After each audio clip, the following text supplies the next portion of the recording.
Hindi ko naman planong umalis. Sa totoo lang wala akong balak sumuko. Hanggat kaya kakapit ako. Kahit masakit hahanap pa rin ng paliwanag. Kahit may duda. Pipiliin na magtiwala. Pero may mga bagay na hindi mo kailangan marinig para maintindihan.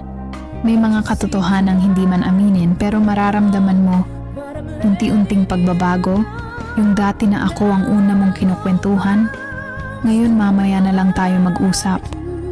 Yung dati na mahaba at walang katapusan na usapan kahit walang kwenta, ngayon parang obligasyon na lang ang bawat reply.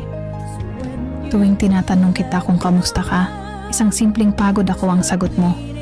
Sagot na punong-puno ng distansya. Hindi ako nakipagtalo. Ayoko ng away dahil sa puso ko hindi naman ako tanga. Ramdam nito kapag siya pa ang pinipili